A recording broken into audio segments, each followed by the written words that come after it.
What's going on? What's going on? Good morning, El Lobo. Buenos dias, señor. ¿Cómo está? Well, it's the beginning of the week. It's a new week we're about to kick off. I gotta say, last week was a hell of a monstrous type of week. That was probably one of the best 48 hours that we had of some resemblance of a bull market, because it literally felt that Thursday, that Friday. It literally was that you just bought calls on any given thing and it literally just printed. That's literally what it felt like. And especially looking at the market, it was an absolute tear. I think hopefully you guys actually heard me. I believe I was kind of pointing out to the fact that looking at these names that were beaten up, especially in the tech sector, last week I probably name dropped them on Thursday or Friday, that'd be the case. But especially those three names that have gotten beaten up more so before we saw Apple start to drop, before we saw Tesla start to drop. But that was more so looking at Meta, looking at Amazon, and looking at Netflix. Those three names have definitely reaped some benefits here between this little bull rally that we've had since the CPI data. So those three names have been monstrous right now. Kind of kicking off the week here, though, we see the market kind of stepping into a little bit of a red territory here pre-market before the bell. I would anticipate we'll likely look to make a push to see if the market can extend its gains, but then we should ultimately see some regression, some retracement, and we should see us give a nice little pullback here. Now, given the fact of what El Lobo just kind of commented on about AMD, about Nvidia, now, despite the fact that we should see some kind of retracement from a broader perspective, you're going to see your relative strength. And that relative strength should play into the fact of the semis here, as Nvidia's earnings does come into the horizon here this week into focus. You should see those names relatively show some kind of strength here until those earnings are out for Nvidia. So it would not be surprising, and the fact that the AMD upgrade came literally right on cue as the market is set to pull back, that should give it some strength to rally behind Nvidia, or at the very least to pretty much relatively hold green. All right. So I do like the semis. I'll see if I get into some of those names individually after I kind of give you a little bit of a take on Spy right now. But those names, relatively, getting to your point, of Lobo, the semi should actually be your point of emphasis this morning to see exactly how relative strength is going to be proven here as the market's going to pull back from a broader perspective. And then you should be able to get some relatively nice day trades off of those semis. All right. So if you're looking for the strength, look to what El Lobo said, look to the AMD, look to the NVIDIA, and to some degree, then you can start going down the line. You can look at Lam Research, look at Micron, look at Intel, those kind of names down the line within the same sector to see how they're relatively performing compared to the bigger dogs of AMD and Nvidia just leading the way to pretty much relatively hold it. All right. That's another point. We do also have OPEX this week as well, so that's pretty much glad you pretty much brought that up. So that's going to be something else that we're going to see. There's actually been some relatively bearish takes on energy to give us a bigger pullback.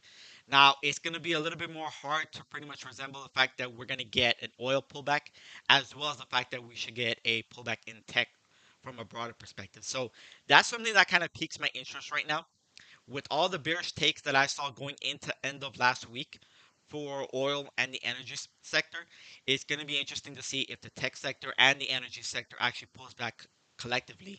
And then our lone point of strength would be the semis. That's something that kind of raises my eyebrow right now, just to hear on the back end of OPEX, how is that going to relatively be something? Does that end up holding up with the broader market, or do we see energy pick up pretty much pick up the slack and carry us, despite the fact that tech is going to lead us to the downside? All right, let's see what else. Renee, good morning, by the way. My thoughts on DWAG, please. It's a meme stock that's trendy for the past week. I'll take a look at it real quick. Let me get into SPY real quick. I know that Avery is also going to be dropping his analysis, if I'm not mistaken, this morning. So you can definitely look out in the Day Trades channel. He should probably be dropping that shortly. But what I wanted to highlight in terms of, Air Drake is saying, well, why are we going to get a pullback? Well, looking at the pretty much our weekly falling wedge here off of SPY, which I illustrated dating back towards Friday, when I first pretty much wanted to give you the bigger picture, is that we actually hit our 100-day EMA off of the SPY weekly chart. And that's basically still within our little falling wedge action from a larger degree that's taking place. So that was the first thing that caught my attention, rejecting off of that 100-day EMA as SPY's down, what, a quarter of a percent so far right now. And then also looking down, if I can dial down into the hourly, you could potentially look at the fact that we have a little bit of a double top action to end on Friday off of the hourly chart. All right. So those are two things that pretty much caught my attention as well. But just the fact that we had such a monster rally, you can also tell that at some given point, whether we even get another push here this morning to the upside and we recover per se, we should get some kind of breather as some kind of pause or resting type of situation here where we get some kind of consolidation before we get that next leg to the upside. All right, that's what basically would be implied to give you the bigger picture. But what I'm going to be looking for is exactly how much of a pullback are we going to get. And if I'm going to say to the extreme, I'm going to look down towards the 20 EMA to retest as support, which would pull us back at even as far as 389.27. And that just depends how aggressively this starts to get. Otherwise, to be more conservative, I'm going to look for 394. 394.13 is going to be that first key level of support that I'm going to watch.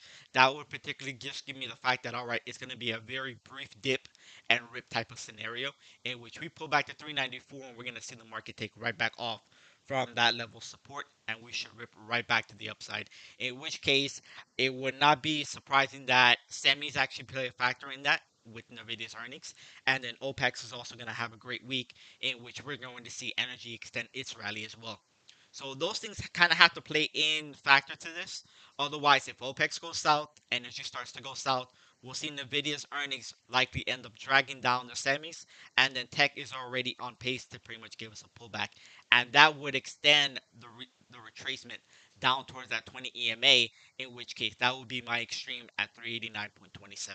All right. So it's just a matter of seeing exactly what level we stop, 394.13, or do we take it all the way down to 389.27 before getting the continuation back to the upside? In which case, next level of resistance we're watching is towards that 50-day EMA here off of the weekly, which will put us at 403.93. All right, that's as simple as I can pretty much put it for you guys. But Lobo literally hit it right on the head in terms of the things that you want to keep an eye on. Is the Sammys with Nvidia's earnings this week and with OPEX. Look to see particularly how they affect their individual sectors. And that'll likely give you the bigger picture of whether we see a steeper retracement or do we see just a brief little retracement and we extend the rally to the upside. All right. Now let's get into pretty much those individual names. Before I get into the semis here real quick, let me actually take a look at the meme stock real quick on DWAC, and then we can kind of look into some of those little individual names. All right. I will say I know there's been some chatter with DWAC with Donald Trump. There's been a little bit of chatter. I want to say that there's going to be some nice little continuation here. I kind of looked at I was glancing at it on Friday before the market closed, but you did get a nice little support test. That was a beautiful little support test before you had a nice bounce off of the daily chart here. Bounced right off of that 50-day EMA at 20.77, and we had the reflexive move right back to the upside.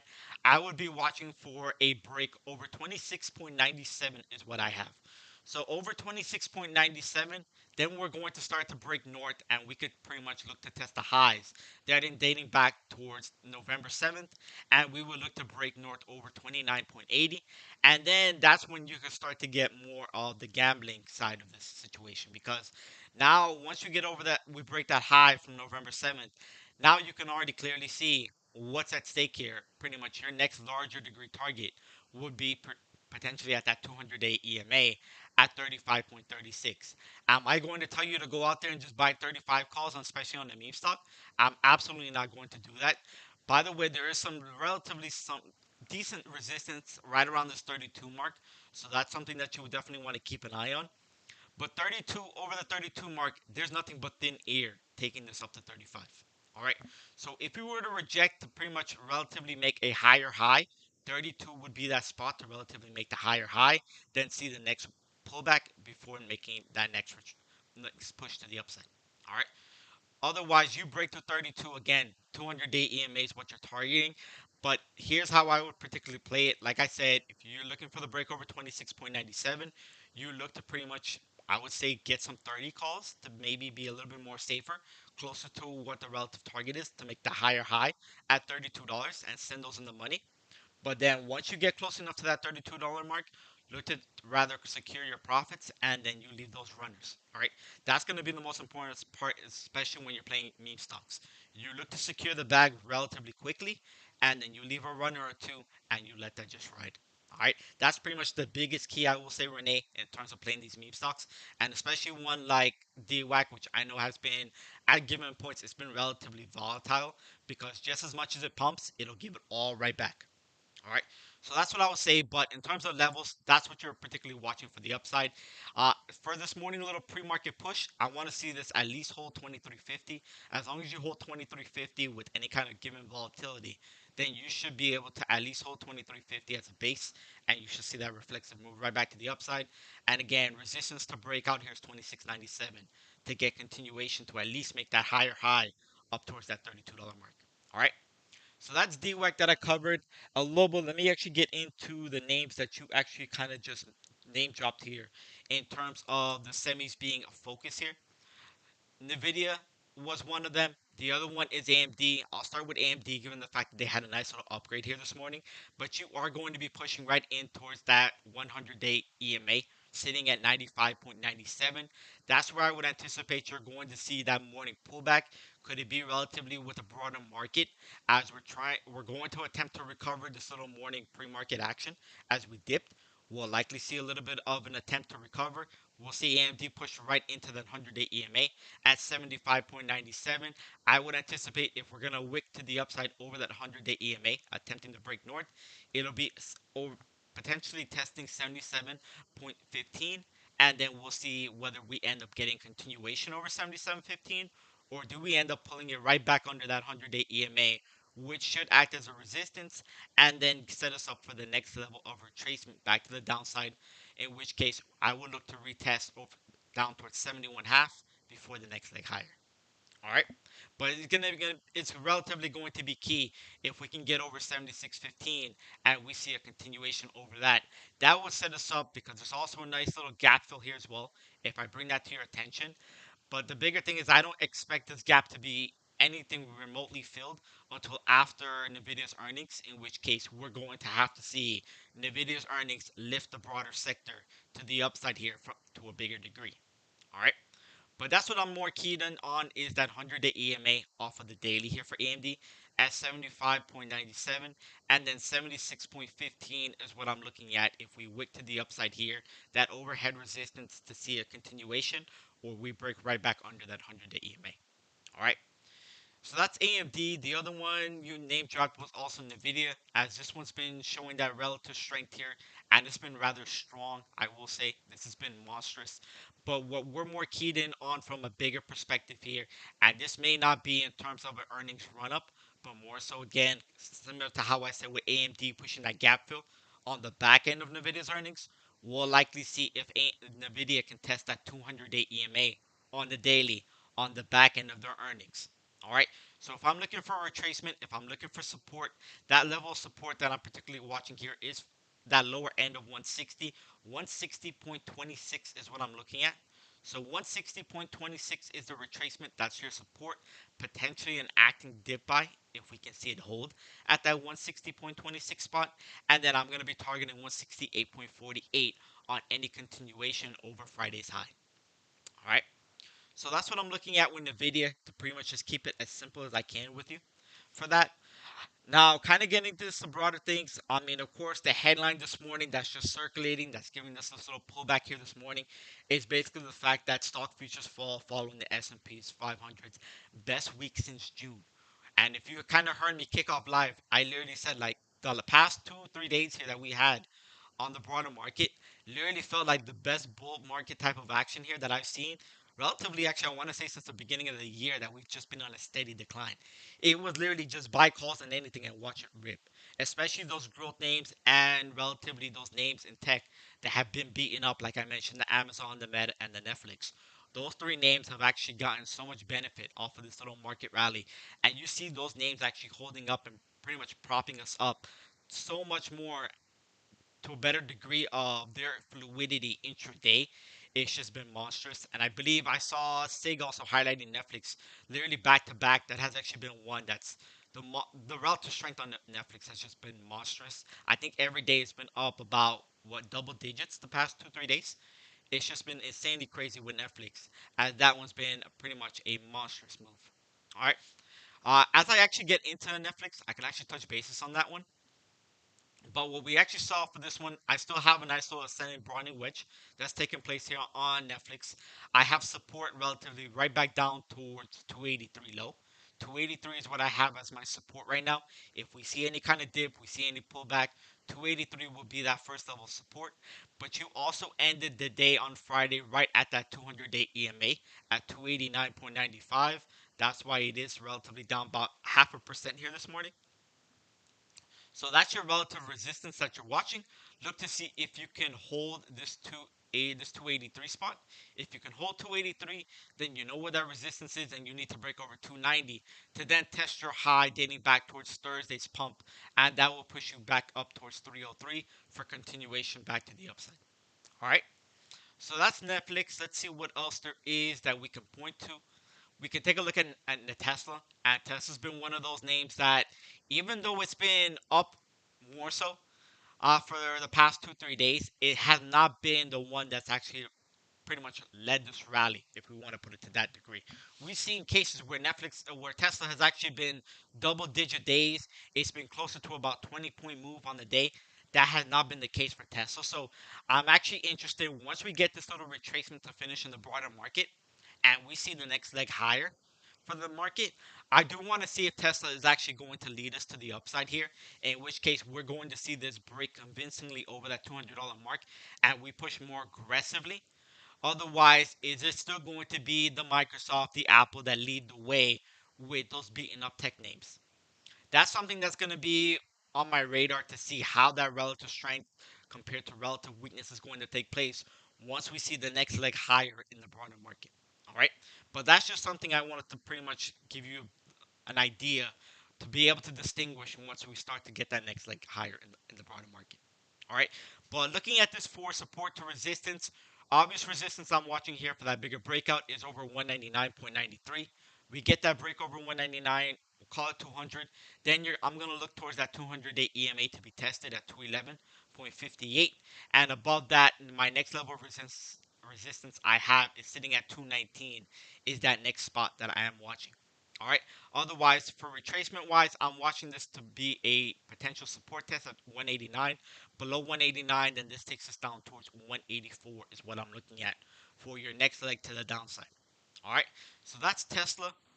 I actually do want to see what's actually trending here this morning. Let me take a look and see what's trending real quick.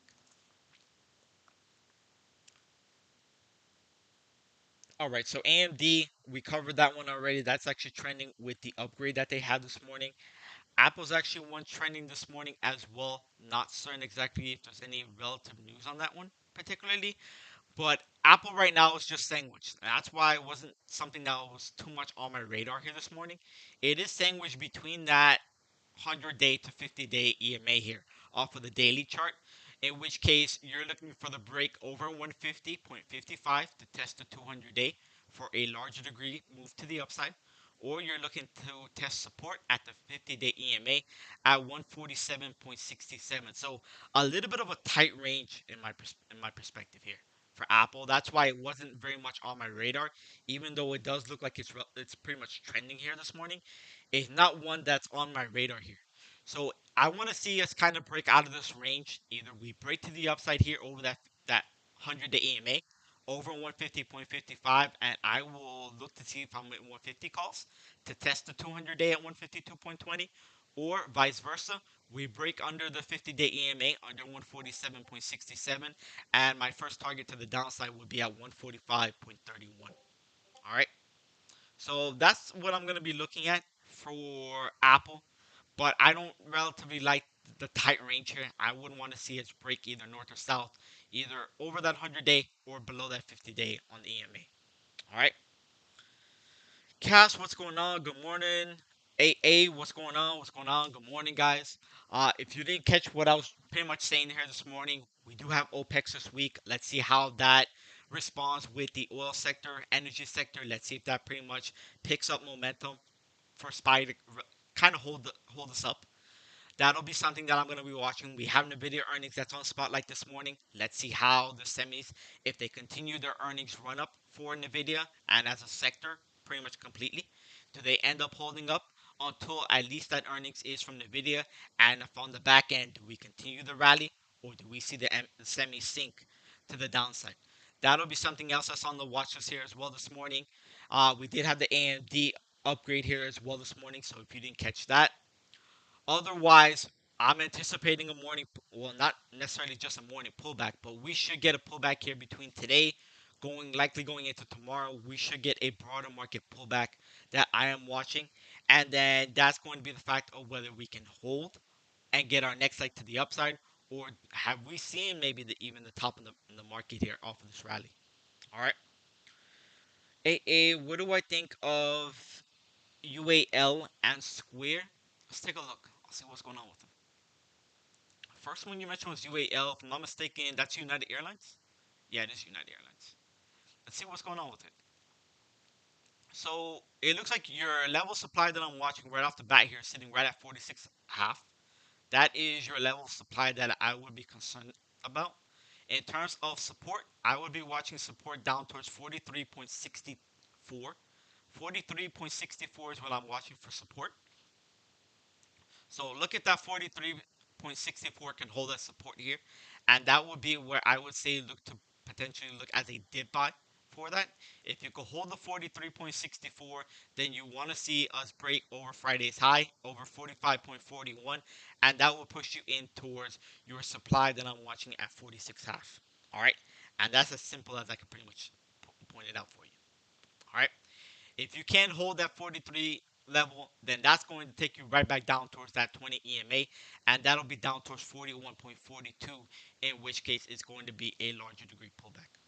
All right. The other name that you mentioned was Square. Let's take a peep at Square. Let's see what's going on with her. Now, I actually did have this one kind of highlighted. I was watching this one going in towards the end of last week. Now, what I was actually paying attention to here, and I actually had marked up already, was that I was looking for the fact that we have a well-defined downtrend resistance. That's the first thing that you can identify. You also have the little green shaded area, which illustrates a gap fill that completes at 73.91 on Square. But I'm actually watching once we end up cracking that 100-day EMA to the downside at 64.37, then, well, I take that back. It's not 64.27. Once we crack that 100-day EMA at 69.76, then that will set us in for a larger degree drop that would particularly put us down towards 66.36. And that is going to be where I'm going to look for a potential buy the dip type of opportunity. And we should end up seeing it with a broader market. We should see that next leg higher to put us in towards the downtrend resistance and test that for a larger degree reversal, or we get a rejection at that 76 mark and it takes us right back down to the downside. All right, that's what I'm going to be looking for more so is if we can get towards that downtrend resistance. That's the bigger degree test that's going to take place for a larger reversal to take place, or we get the rejection at 76 and we just slap this right back to the downside. All right. And given the fact that you have two gap fills to the downside here, one below 63.09 and the next one here below 57.66, it implies that we're going to likely end up rejecting that downtrend resistance at 76 and it'll break right back down. All right. But I'm a little bit more in the camp that if you're looking for the short term play here, look for the test at 66 and then look to see if that is a buy the dip opportunity, in which case, if you buy the dip at 66.36, look to break over 69.76, and then that'll take you up towards that 76 mark. All right, and that's how I would look at it. Let's see what else you guys are talking about. Let's see, Chad. How is Cat looking like a good short? I know Tom has been talking about it.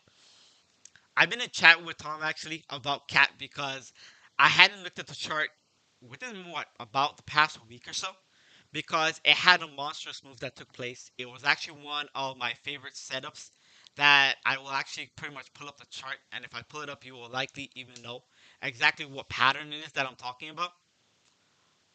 It's usually the broadening wedges that I like the more so, right? And Cat actually had a beautiful megaphone that took place here off of the daily chart. That was just insanely crazy. I actually caught it a little bit too late. Once I saw it, it was already over 220. In which case, once it was over 220, I felt like I was pretty much chasing if I was going to enter that to the upside.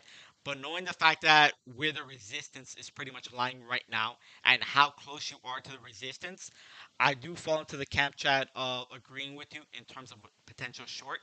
I would be watching this up towards 242. If we can likely wick over that resistance on the megaphone, that would be the ideal spot for that resistance. Look to get in at 242. And if I'm actually telling you your stop loss, particularly in terms of price action here, if this breaks over 245, I will be cautious and have that potentially as your stop loss in terms of price action. That is not given the fact that whether you want to imply to say have a 15 to 20% stop loss, but 242 would be that entry spot, and that short would likely invalidate if it does break north over 245. And that's what I would be cautious about. All right. But yeah, this has just been a monstrous move. I wish I would have caught it way under 220. But once I saw it pushing 220, I saw that nice little gap fill that we had. That's what actually gave me, just having being cognizant of the fact that I did not want to chase this ticker. I just let it be. I was like, all right, I'll wait to see if it ends up testing that 242 and that supply sitting at 245 for a potential short within the coming days. As this rally is going to continue, we likely push that 242 with ease, and then we'll see if we can get the rejection at that 245 supply. All right. So that's the best case scenario I can tell you in terms of getting that. Again, look for the short at 242, and supply sitting at 245 should send this back down. But if you break north over 245, that's relatively your stop loss in terms of the price action continuing to the upside. All right. Meditation, good morning, my friend. Good morning. AA, you're welcome. Other than that, I think we're sitting here just under a minute as we're about to get the opening bell here, guys. Again, we should likely see an attempt to make a push to go back green here as we kind of sunk earlier this morning. Just be the fact that maybe that ends up presenting itself as another short opportunity. We should anticipate that we get a little bit of a retracement, if not a little bit of a chop zone here this morning, as we just got the opening bell. You see the red pretty much across the board here off my watch list. But I will leave the stream up for my SPY chart, and so that way you can pretty much see as the pullback is taking place, as you see my EMA rejections taking place as well, and my support test. And that way you can just use that as a guide. Other than that, though, if you have any questions, you can drop it in the chat. I will be here. But otherwise, I will be in our chat for our standard members. All right. But you guys all have a great trading day, and I will see you guys later, everyone.